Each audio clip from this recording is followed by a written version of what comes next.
നമസ്കാരം പ്രിയപ്പെട്ട പ്രേക്ഷകർക്ക് ഒരിക്കൽ കൂടി മലയാളി സോക്കറിലേക്ക് ഹൃദ്യമായ സ്വാഗതം. കോപ്പ അമേരിക്ക 2024 ആദ്യ തങ്ങളുടെ മത്സരം കളിച്ചിരിക്കുകയാണ് ബ്രസീൽ.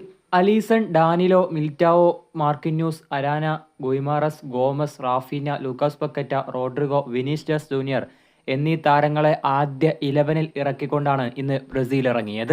മത്സരത്തിൽ ബ്രസീൽ ഒരു ഗോൾ കണ്ടെത്തിയെങ്കിൽ കൂടെ പിന്നീട് അത് വാറിന്റെ സഹായത്തോടു കൂടെ ഗോൾ ഡിസലോഡ് ചെയ്യുന്നതാണ് നമ്മൾ കണ്ടിരുന്നത്.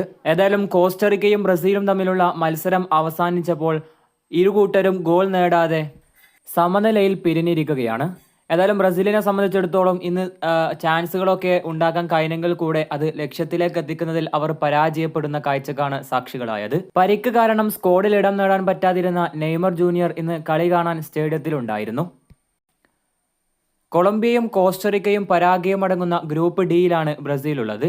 കൊളംബിയയാണ് നിലവിൽ 1-ാം സ്ഥാനത്ത് 3 പോയിന്റുമായി നിൽക്കുന്നത്. ഇവിടെ അവസാനിപ്പിക്കുന്നു. നന്ദി.